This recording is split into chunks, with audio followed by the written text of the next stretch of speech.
Ukiwa kwa umri huo ulio nao, mahali umefikia hivi leo, kwa miaka ambayo uko nayo, ikiwa katika plani zako zote ambazo ulikuwa unapanga, maono yako yote ambayo ulikuwa unapanga, vile ambavyo ulikuwa unapenda uwe nani katika kule mbele, ufanye jambo gani, ufanikiwe kiwango gani, ikiwa umefikia mahali hapo haujafanikiwa hata robo ya robo, kimbia kitanda. Alipo Yesu. Ikiwa haujafanikiwa hata robo ya robo, ogopa kitanda, weka kando masahani, tumtafute Mungu. Bwana Yesu asifiwe. Anayependa usingizi hufa masikini. Anayemtafuta Mungu hufanikishwa kwa maisha yake. Maisha hayana spare part katika dunia hii. Mungu ndio mwenye spare part ya maisha. Asifiwe Yesu. Ufalme wa Mungu ulitengenezwa kwa funguo, na kwa funguo ndio nafunguka. Ndivyo yalivyo maisha ya mwanadamu, yameumbwa kwa funguo. Mwenye funguo ni Yesu Kristo. Alimpa Petro funguo za nini? Za ufalme wa mbinguni. Ndivyo ilivyo maisha ya mwanadamu. Hakuna funguo duniani isipokuwa ni Mungu ndio mwenye funguo. Shetani hutengeneza funguo, lakini mwisho wa siku atakuomba kafara na utabaki na uchungu. Lakini Mungu atakufungulia maisha yako. Watu watakuita mchawi, lakini atakuwa ni Mungu amekufungulia. Bwana Yesu asifiwe. Ogopa kitanda, tafuta Mungu. Uone kesho yako kabla ufe. Upate tamanio la moyo wako kabla ukate roho. Ukiona madhabahu ina neema, chuchumia katika madhabahu hiyo.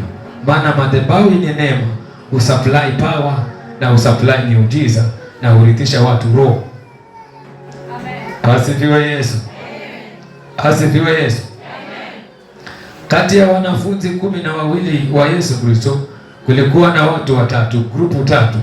Kulikuwa na grupu ya kina Tomaso, kulikuwa na grupu ya watu walikuwa wanaitwa Yuda Iskariote, na kulikuwa na grupu ya mtu alikuwa anaitwa Petero na Yohana. Asifiwe Yesu.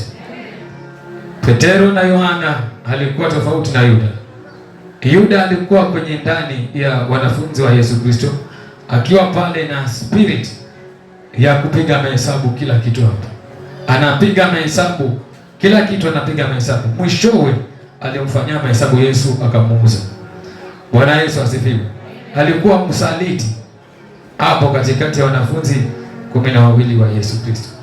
Hapo katikati ya wanafunzi 12 kulikuwa na watu wengine wenye roho ya kina Tomaso. Sema Tomaso. Watu hawa walikuwa ni roho ziko ndani ya wanafunzi mitume 12 wa Yesu Kristo. Hawa walikuwa wanaishi maisha ya kwamba hawaamini mpaka aguse. Sema kugusa. Haamini chochote mpaka aguse ndio amini. Bwana Yesu asifiwe. Yesu alifanya miujiza yote, lakini yeye alikuwa ni mpaka aguse ndio atue. Yesu alipofufuka alikuja chini duniani, akajitokeza kwao katika mfano akiwa roho, hakuwa na mwili. Akajitambulisha kwamba ni mimi nimefufuka, ni hai. Watu waliamini wakasujudi mitume, lakini watu hawa kina Tomaso alisema nataka nione kama ni wewe kweli. Akamwambia, akambwana Yesu, uwezi nigusa.